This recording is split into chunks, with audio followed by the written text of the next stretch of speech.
right. Good afternoon, everyone. My name is Jane Yackley. I'm with the Tennessee Department of Health, and welcome to our first formal One Health Committee meeting. I'll just run through our agenda real quick. We're going to do some welcome and housekeeping statements, allow voting members to introduce themselves.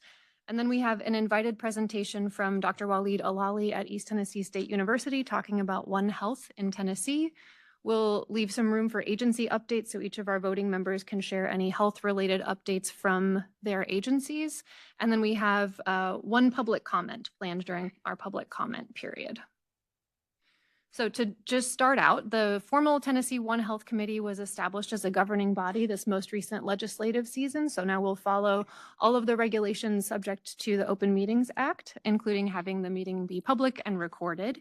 This One Health Committee includes representatives from state agencies that seek to promote and support the health of humans, the environment, and animals through cooperation and collaboration across our various disciplines. Our goal is to have meetings quarterly, and there will be one in-person meeting per year at a minimum. I'll just add a few housekeeping things as we're shifting from a more informal meeting to a formal meeting now as we're the formalized One Health Committee. So the meeting participation, so speaking and presenting, will be limited to moderators, voting members, delegates of voting members, and then invited speakers or anyone who's requested to make a public comment through the established channel. The webcast will be available for all other attendees. The meeting is recorded and the minutes will be posted along with the recording online after the meeting concludes. I will remind voting members that they're to abstain from discussing One Health Committee business outside of the formal meeting. So this is your place to discuss the One Health Committee outside of this meeting. You should not be discussing these topics. And then just a reminder that future meeting dates are not yet set, but all the information for meetings will be posted online at the Tennessee One Health webpage and added to the Tennessee Department of Health calendar of events at least 30 days in advance so that you can find that meeting information and the information for requesting a public comment if you'd like to make one. So with that, I'm going to pass it to our voting members to introduce themselves. We are missing Austin Travis today just due to a last-minute cancellation and change to schedule. So we've got 4 of our voting members here.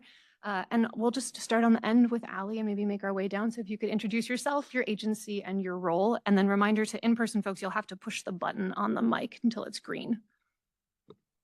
Thank you so much. My name is Allie Williamson. I am the Legislative Director for the Department of Environment Conservation. Happy to be here. Good morning. Blair Beatty, Tennessee Wildlife Resources Agency, Director of Legislative and External Affairs. Samantha Beatty, Assistant Commissioner of Animal Health with the Tennessee Department of Agriculture and the State Veterinarian.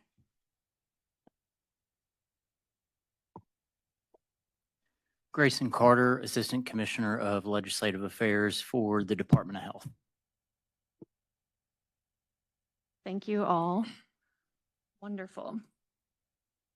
Well, I know we have a planned invited presentation and Dr. Alali has joined us online, but I think we're working on shifting his role from attendee to panelist. So we can work through that and that may take a couple of minutes. So in the meantime, why don't we skip ahead in the agenda and come back so that we're effective with folks' time. So let's shift to agency updates. One thing that Dr. Alali will share with us is just an overview of One Health activities in the state of Tennessee, which I think will be helpful to all of our voting members as we get up to speed on One Health. But what would be helpful for each of you to share is if you have any updates related to interagency work related to human, animal, plant, or environmental health. We've got a few minutes for each of you to share anything that's going on. So Allie, do you mind to start with anything you've got? Sure. So a couple of updates we're excited to share is TDEC continues to make strong progress reducing environmental and public health risks posed by unused medications. So it's our unwanted pharmaceuticals program. Since the program began in 2011, we have collected over 893,000 pounds of unwanted pharmaceuticals. In 2025 alone, we've already collected 68,556 pounds. All 95 counties are now participating with 387 permanent collection locations, including law enforcement agencies, universities, and pharmacies. And this broad statewide participation helps prevent diversion, misuse, improper disposal that can impact both human health and the environment. So that's one very exciting update that we wanted to share today. Another update is TDEC's coordination with the Department of Health on PFAS activities. TDEC and the Tennessee Department of Health continue to coordinate closely on PFAS response efforts. Tennessee Department of Health is evaluating health risks associated with PFAS in finished drinking water. And they're using, and I apologize for the acronym. I need to make sure that I bring more info with me next time, but it's ATSDR hazard calculations. They prioritize water systems that exceeded the EPA's new maximum contaminant levels for PFOA and PFOS. These results are going to be incorporated into an upcoming statewide PFAS report that TDEC and Department of Health are coordinating together on. It summarizes source water sampling from public water systems. So in addition, TDEC's Division of Water Resources now requires annual PFAS monitoring in biosolids under our biosolids permit, and this is under the new general land application permit. So this will help us better understand soil and crop exposure pathways. So those are two very interesting updates that we wanted to share today.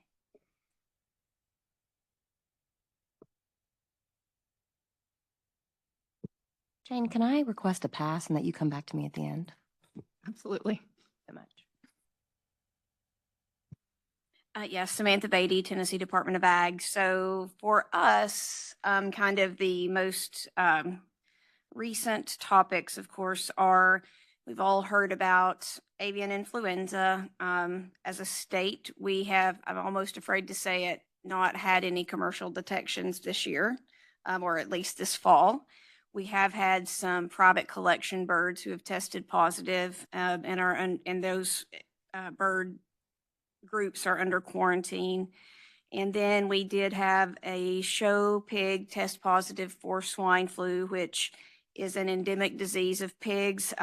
Pigs who are in the show circuit just tend to get more exposure. And so we are working with the veterinarian in charge of that herd to make sure that that's managed in a way to keep it from spreading. And then most recently, this is not a disease that is endemic to Tennessee, and I very seriously doubt this animal got the disease in Tennessee, but we had a detection of leishmania in a dog in East Tennessee. And so worked with the health department on recommendations for those owners. And so that has been, one last thing, our primary One Health person, so we have a staff with some veterinarians in the office and then some in the field. And so we are, our One Health veterinarian who was primarily responsible for the program has transitioned on to another job, and we'll probably be looking for someone to fulfill that position after the first of the year. Thanks. I do not have any updates at this time. Dr. Beatty, do you mind to also share a little bit about New World screwworm? Yes, I'm so sorry. How could I have forgotten that? So yeah, we've been developing plans to combat New World screwworm. We're part of a cooperative agreement with the federal government. So we kind of work in what's called a unified response with the federal government and other states. And so we are, and one of the reasons it's kind of slipped my mind, we're in a lull right now. New World screwworm is a larvae of a fly that will feed on living tissue. And we don't have it in the United States. We haven't had it since the 60s, but it's slowly moving its way up through Mexico. It doesn't like cold weather, which is a saving grace for us, although it does increase our chances of bird flu. So it's kind of how you want to spin it. But we do have pretty robust surveillance methods in place. So we've gone and visited every veterinary clinic that we could find in the state, taken them literature. We have sampling kits in the field.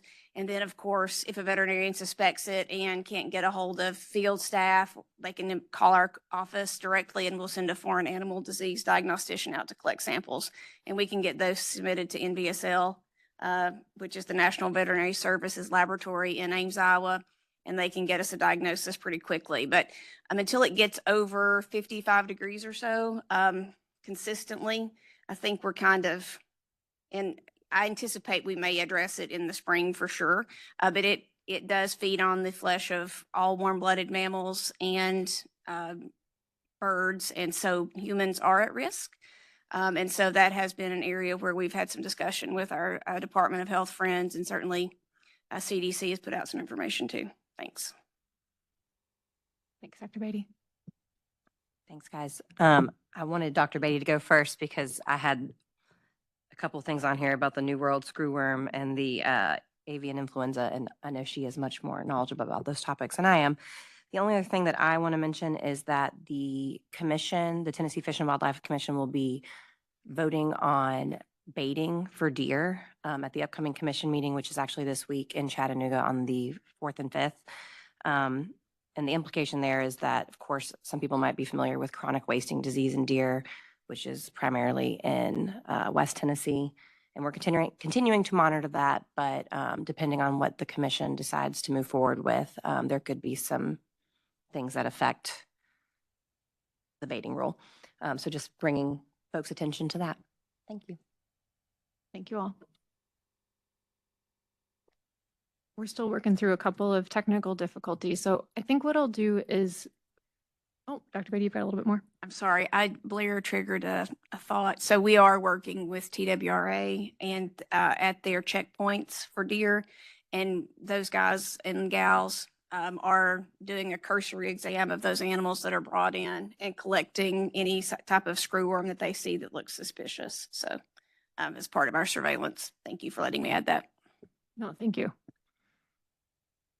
All right, well, I think what I'll do is pause our webcast just briefly while we work through some technical work here, and then we'll convene in just a moment once we get that sorted. So thanks for your patience, folks. All right, thanks all for your patience while we work through a little bit of technical difficulty here. We're excited to invite Dr. Waleed Alali, who is a professor and interim chair at the East Tennessee State University in Eastern Tennessee. He's going to be sharing about One Health in Tennessee, our current status, our challenges, and our priorities. So I will pass the mic to him, Dr. Alali. All right, thank you. You still hear me okay? We got you, yep. Okay, great. Well, thanks for the invitation. And so I will be talking about today is the work that we did in collaboration between myself at ETSU, East Tennessee State University, and the several government agencies involved in One Health and also academic institutions. So again, my name is Waleed Alali. I'm a professor of infectious disease epidemiology and interim chair of the Department of Biostatistics and Epidemiology at ETSU. So I'll be covering in the next 19 minutes is to give you a little bit of background on why we did this work and we published this work.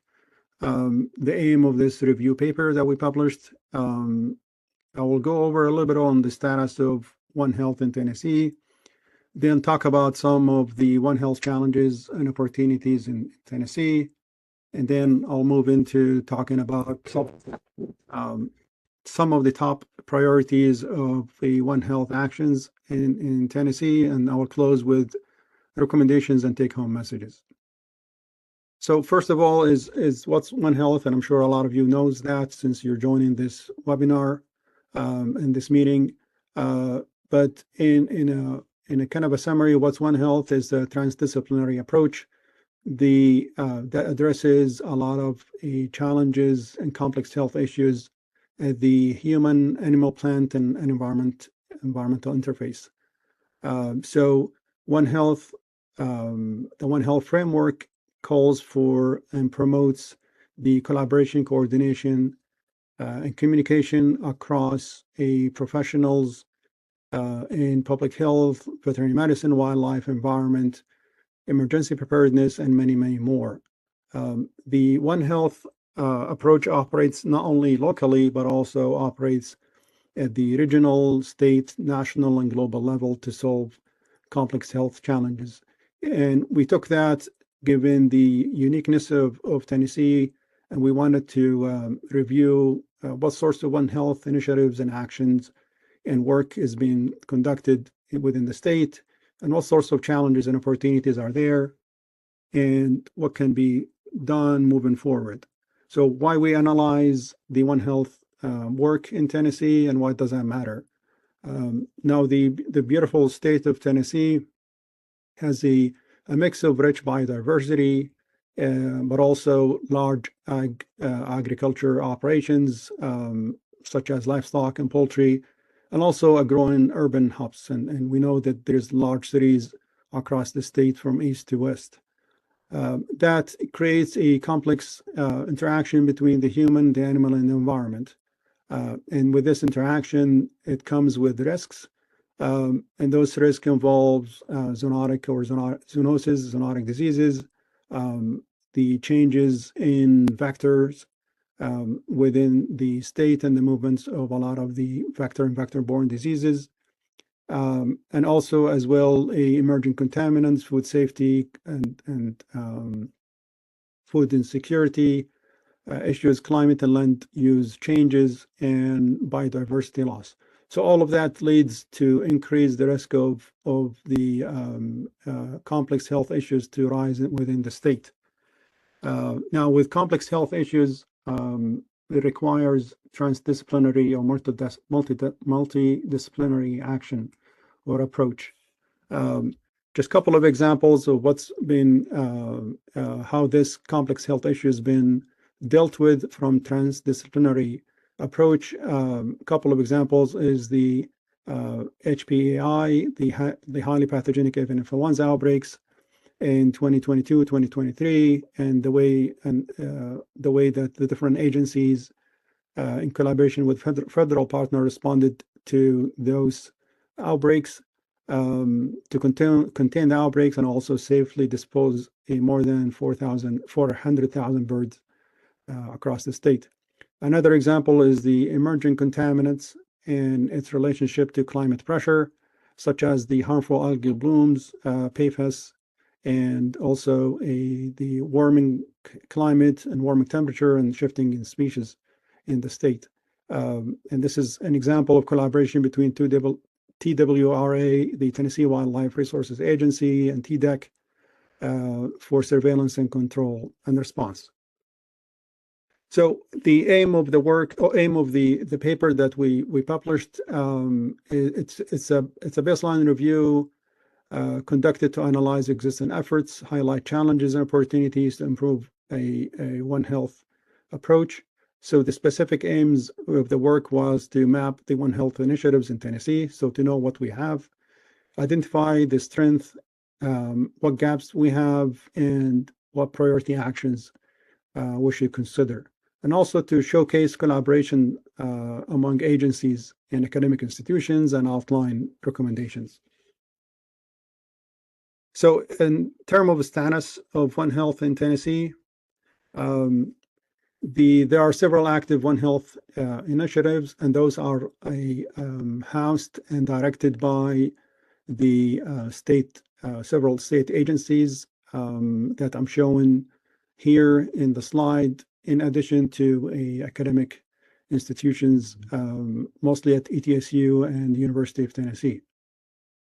And those initiatives can be classified into 6 groups: the workforce and capacity building, education, training and research, disease monitoring and surveillance, environmental health and conservation, rapid response to emerging threats, and the public awareness and community engagement.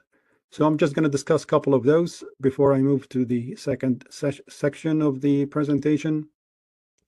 In terms of the One Health workforce, most of the One Health workforce are professionals, spans within the human, animal, and plant and environmental sectors across the state. And a lot of the people who are involved or the professional working on One Health, they do that, it's not necessarily part of their job descriptions, but they do that to promote the coordination, collaboration, communication between the different agencies. But there is a need to increase the One Health workforce in most of the agencies. And I think it was mentioned earlier that there's a couple of dedicated One Health positions within the TDA and TDH. But obviously, there is a need to have more. In addition to that, there's a limited funding to support new positions and new hire that they are dedicated for One Health work. And also another gap is a lot of the project or agency, those are specific projects with a specific funding compared to having a cross-agency funding. Cross-agency funding is usually an incentive for people to work together cross agencies. So we really need more of that. So as an opportunity is establishing One Health positions could help identify key players for One Health initiatives across the state, and also to show agency commitment to interdisciplinary health work.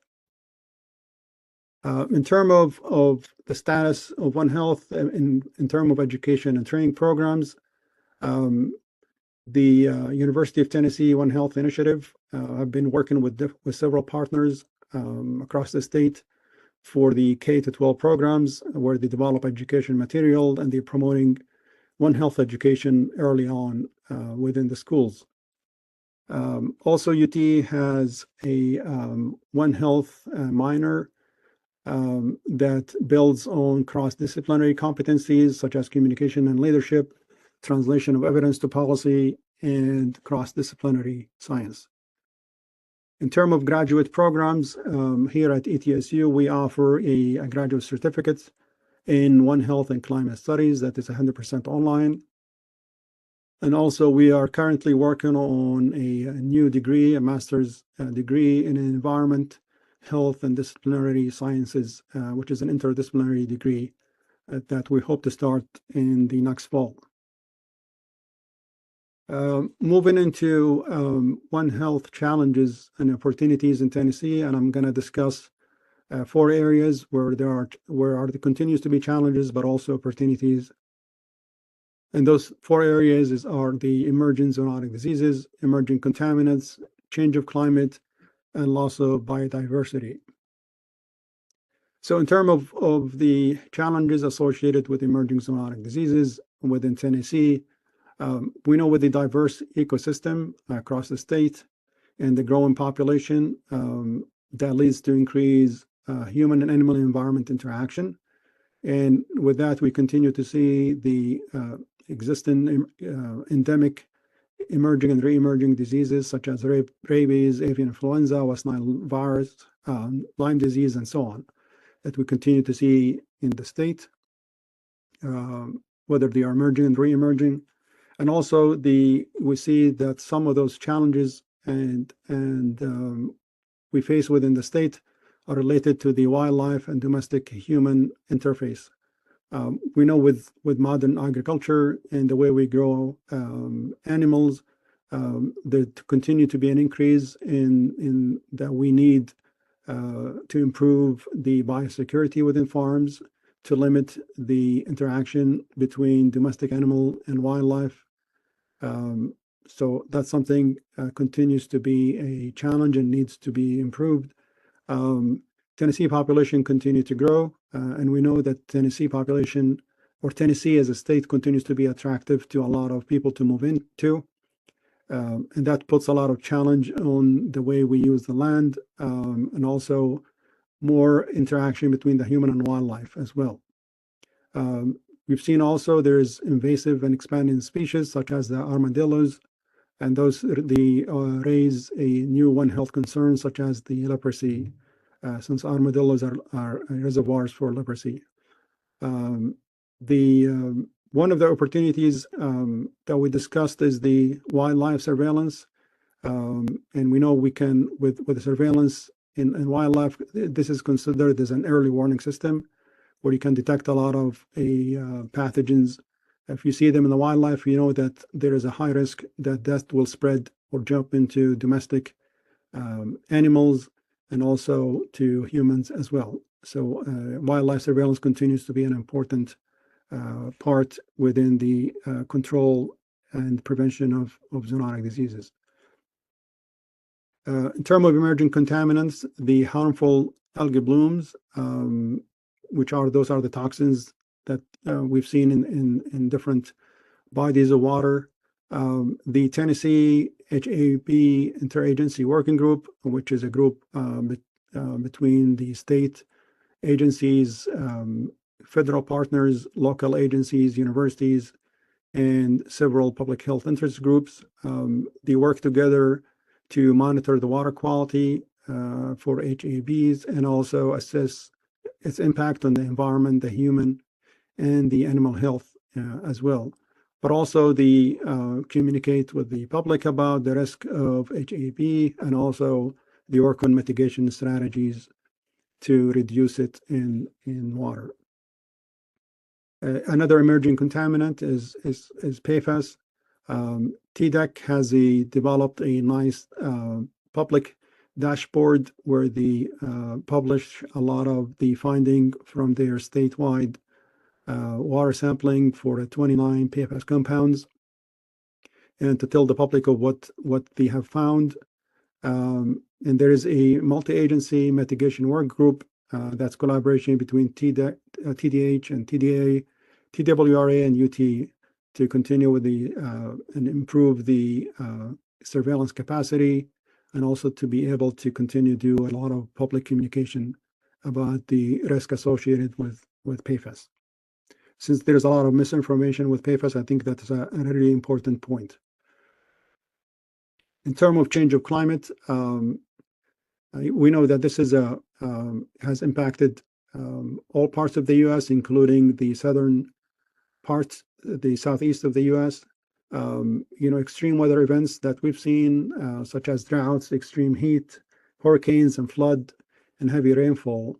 And there's a projections of by 2050 that the temperature will increase between 3 to 5 Fahrenheit, and we'll see more of hot days, more than 95 degrees for longer periods, and also heavier precipitation events in parts of Tennessee, such as what we've seen in the northeast Tennessee where I live.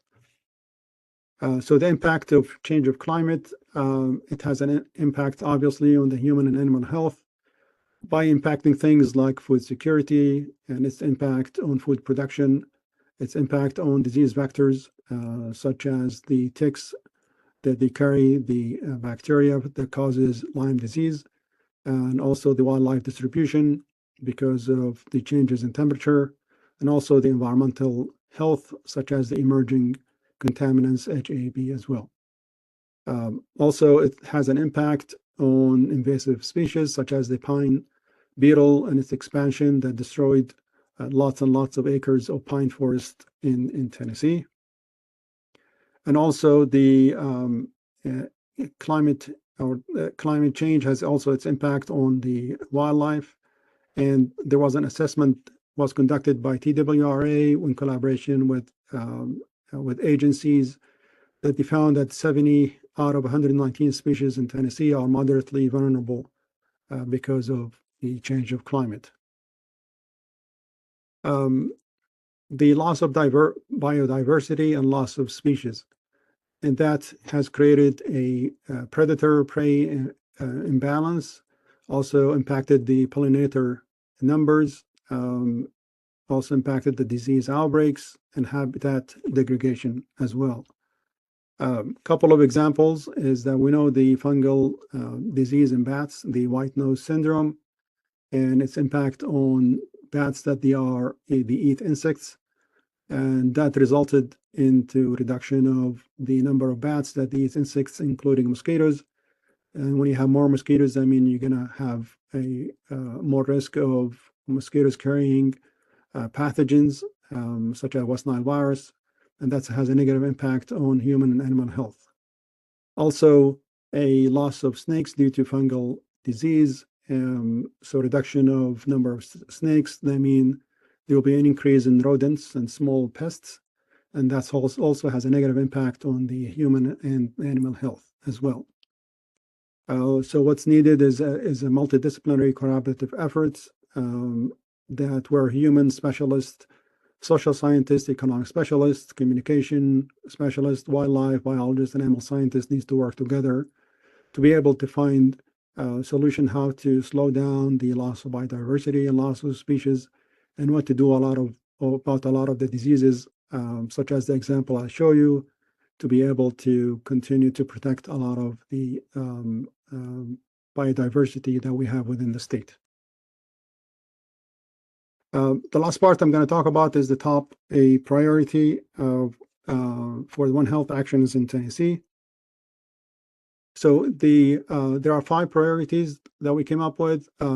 So the first one is the cross-sector data sharing. We believe data sharing is really important in terms of One Health, sharing data across agencies, across sectors. And the benefits of data sharing is that we're able to enhance disease surveillance, and that results into earlier detection and response to zoonotic diseases.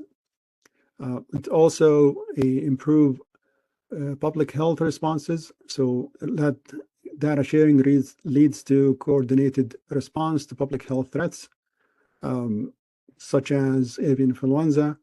It also leads to informed policy and decision making, where when you're able to share data, you're able to make a more informed decision based on a collective data from multiple agencies that covers the health in question. And also it advances research and innovation. We're sharing data with academic institutions to conduct research and help analyzing data and inform the agencies of findings. And also it's a resource optimization.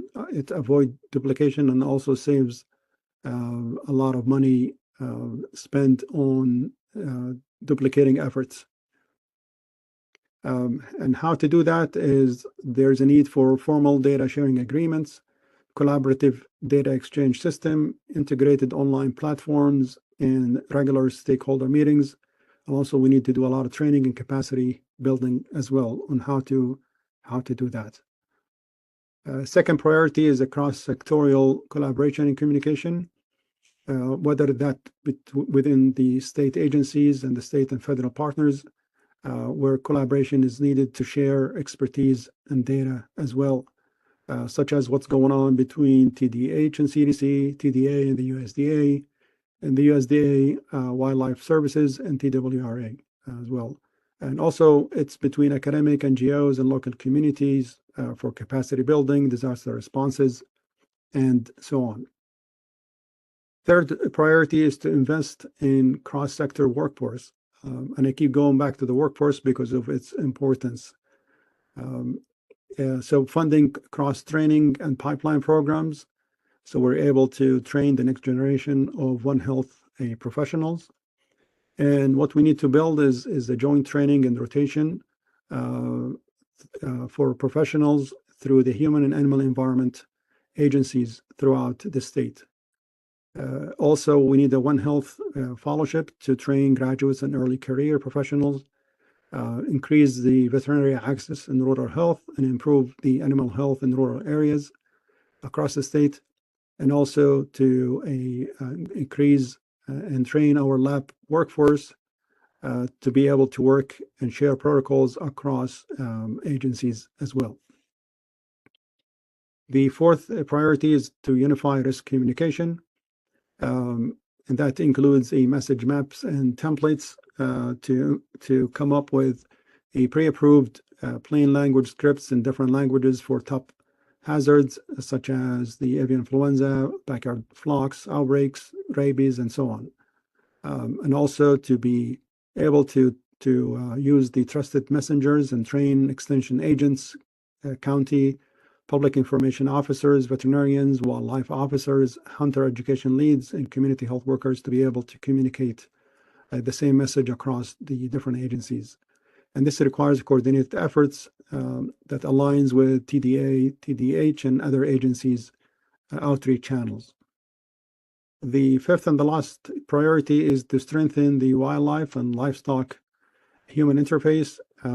So what needs to be done is to increase the targeted surveillance for a specific disease in a specific wildlife populations, to continue to monitor and to better understand what's going on in the wildlife before any spillover to domestic and environment and human population as well. Also to increase biosecurity and movement of animals within the state and across state lines. Data reporting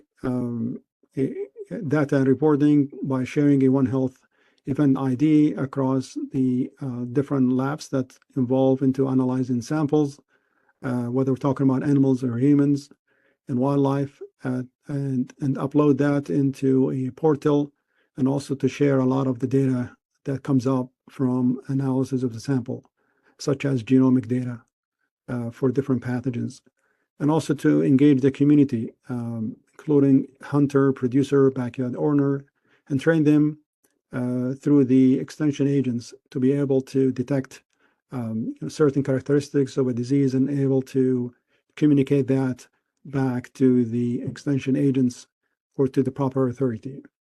And this requires coordinated efforts between the multiple agencies within the state, such as TWRA, TDA, and TDH. Finally, our recommendations is to secure dedicated funding and roles for One Health workforce, to scale the education, K through 12, undergraduates and graduate programs in collaboration with the state agencies, to formalize data sharing agreements and build integrated platforms for cross-sectors data sharing, and also invest in climate biodiversity research to link in exposure to health outcomes, and to create cross-disciplinary team to be able to tackle those One Health issues. And take-home messages. Tennessee has a strong interagency foundation, as we've seen with the previous work that's been done, and real-world wins, such as with avian influenza, rabies, and live poultry or backyard poultry outbreaks with salmonella. The biggest accelerants are dedicated funding, specific roles for workforce in One Health, and formal data systems and data sharing, and also to empower the communities and local partners so they can be involved in the One Health programs. So with that, I would like to acknowledge the co-authors on the review that we published from TDH, TDA, TDEC, University of Tennessee, and TWRA. And here's a screenshot of the paper that we published on the One Health landscape in Tennessee, and the QR code if you would like to access the paper. So I thank you all for listening and appreciate all of your effort and all of the collaboration that we have worked together. And I look forward for more of that. Thank you, Dr. Alali. Voting members here, any questions for Dr. Alali or any comments on what he shared about One Health landscape in Tennessee?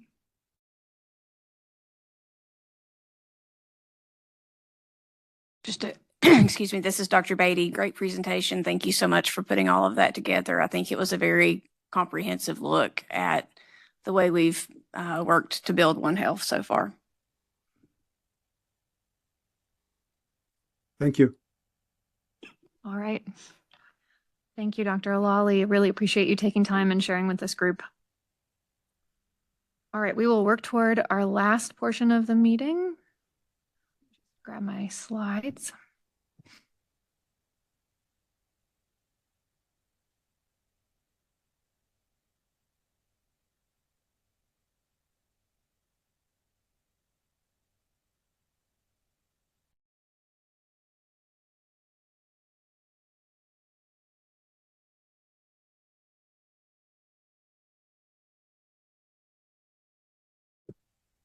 All right, we will wrap up our meeting with public comment. As a reminder, folks who wish to public comment have to request 7 days in advance by emailing the one.health@tn.gov email account with their name and the comment topic that they'd like to cover. So we had one request for public comment today, verbal public comment from Bernadette Pager on the topic of One Health in Tennessee. So we will shift to that. Ms. Pager, if you're able to We should be able to unmute you. You are welcome to share your comment. Okay, can you hear me? We can hear you. Excellent. Okay. Yeah, so my name is Bernadette Pager, and I am the volunteer Tennessee director of Stand for Health Freedom. Many Tennesseans have grave concerns about how the concept of One Health is being utilized by global entities. On its surface, the concept of One Health makes sense. All life on Earth is interconnected, and paying attention to the intersections is important. But the tools and direction public health and vested industries have chosen and how they are being used lead not to common sense health measures, but control grids and violations of our God-given constitutionally protected freedom. I encourage all of you to read the article published online at thecity-journal.org by Dr. Jay Bhattacharya, the director of the National Institutes of Health, and Matthew J. Mamoli, the principal deputy director. The title of the article is NIH Directors, The World Needs a New Pandemic Playbook. They wrote, quote, over the past 2 decades, scientists developed a pandemic preparedness playbook that has failed catastrophically. It grew out of the fears aroused by the global emergence of highly pathogenic avian influenza in 2003 and the swine flu pandemic of 2009. The U.S. National Institutes of Health, the NIH, made massive investments that failed to cope with the COVID pandemic. Worse, the playbook itself may have caused it. Unquote. The NIH directors explain that the pandemic playbook has spent billions to hunt viruses in jungles, bring them to city center labs, genetically modify them to infect humans, and then pay drug companies to stockpile vaccines and therapeutics that will never match the real outbreak, while creating a vested industry that profits from fear and downplays lab leaks. This playbook didn't prevent COVID, it caused it, and it left us with the useless countermeasures, crushed civil liberties, and shattered public trust. The only preparedness strategy that actually worked was Sweden's. Sweden had the lowest level of age-adjusted all-cause excess deaths in the world because they have a metabolically healthy population, and they were able to cope far better than a population facing a severe chronic disease crisis, such as the United States. The NIH directors end their article by saying, quote, the best pandemic preparedness playbook for the United States is making America healthy again, unquote. That approach is essential for livestock animals as well. I ask this committee to reach out to the current leaders at the NIH and HHS so that your efforts in Tennessee align with common sense approaches that restore and protect the building blocks of human, animal, and environmental health and disease resilience without trampling the very freedom this nation and this state are founded on. Thank you. Thank you for your comment. Any feedback or responses from our voting members? Thank you. All right, with that, I'll remind folks that our 2026 dates are still being finalized. They'll be coming soon. And for anyone wishing to join the 2026 dates, the meeting dates and the information will be posted online on our One Health TDH webpage, as well as the Tennessee Department of Health calendar of events. Thank you all for joining.